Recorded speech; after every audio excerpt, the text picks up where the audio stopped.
ஷபீர், உங்களோட நிறைவு கருத்தும் கூட வைக்கலாம். இதில் இந்த டிஸ்கோர்ஸ், பொலிட்டிக்கல் டிஸ்கோர்ஸ் பற்றி தான் நிறைய பேசப்படுது. ராகுல் காந்தி பற்றின விமர்சனங்களை இவங்க வைக்கிறாங்க.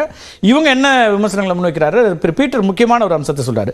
தேர்தல் வரும் போகும், ஆனால் அந்த காயங்கள் பின்னாடி நீடிச்சிடக்கூடாதுங்கிற ஒரு பாயிண்ட் வைக்கிறாரு. அதாவது ஒரு பொலிட்டிக்கல் விக்டரிக்காக எந்த எல்லைக்கும் போகலாமா அப்படின்றாரு. நீங்கள் எப்படி பார்க்குறீங்க இதுலேருந்து? இந்த தேர்தல் அதனால தான் இந்தியா இதுவரை சந்திக்காத ஒரு தேர்தலாக, பார்க்காத ஒரு தேர்தலாக இருக்கிறது. ஏன்னா பொதுவாக இந்த மாதிரி தேர்தல் நடக்கும் போதெல்லாம் இந்த மாதிரி பேசுவாங்க. ஒரு மூன்றாம் கட்ட தலைவர்கள் ஏதாச்சும் ஒரு பிரச்சாரத்தில் பேசக்கூடிய விஷயங்கள்.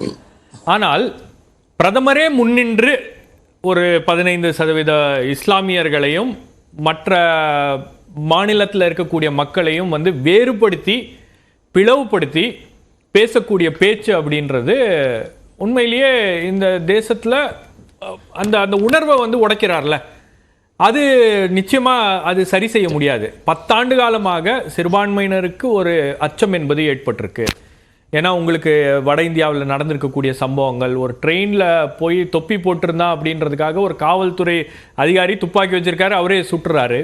இதெல்லாம் பார்க்கும்போது மக்களுக்கு அச்சமாக இருக்கிறது.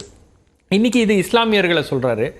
நாளைக்கு ஒரு தேர்தலில் ஜெயிக்கணும் அப்படின்றதுக்காக இந்துக்கள்ல இருக்கக்கூடிய வேறு பிரிவினரை சொல்லுவாரு, இல்ல மற்றவர்களை சொல்லுவாரு, இல்ல மற்ற மாநிலத்துல சொல்லுவாரு. இது எங்க போய் நிக்கும் அப்படின்ற கேள்வி. லாஸ்ட் லைக் எப்படி இருக்கும்னு நினைக்கிறீங்க? ஜூன் 1ஆம் தேதி கடைசி கட்ட தேர்தல், அதுக்கான எண்ணிக்கைகளாக வியூகங்களா போயிட்டு இருக்கா? இதை எப்படி பார்க்க? நிச்சயமா உங்களுக்கு அந்த லாஸ்ட் லெக் அப்படின்றது ஒரு ஃபைனல் லேப் மாதிரி. இதுல யார் வேகமாக ஓடுகிறார்கள் அப்படின்றது, பாஜக போற போக்கு பாத்தீங்கன்னா அவங்க கண்மூடித்தனமா ஓடுறாங்க.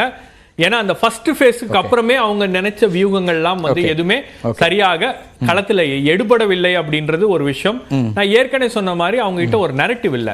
இப்ப நரேட்டிவ் இல்லாதனாலதான் ஒவ்வொரு மாநிலத்துக்கு போய் ஒரு மைக்ரோ நரேட்டிவ் செட் பண்றாங்க. நீங்க ஒடிசால ஏன் ஒரு தமிழருக்கு எதிராக பிரதமரே பேசுகிறார் அப்படின்னா இந்த விஷயம் அங்க எடுபடும், இந்த ஸ்பின்னை நம்ம கொடுக்கலாம், இந்த பாயிண்ட் நம்ம சொல்லி வாக்குகளை வாங்கலாம் அப்படின்னு அதை போலரைஸ் பண்றதுக்கான முயற்சி பண்றாங்க. போகக்கூடிய எல்லா மாநிலங்கள்லயும் ஒண்ணு மத ரீதியா போலரைஸ் பண்றாரு, இல்லைன்னா இன ரீதியா போலரைஸ் பண்றாரு, இல்லைன்னா மாநில ரீதியா போலரைஸ் பண்றாரு.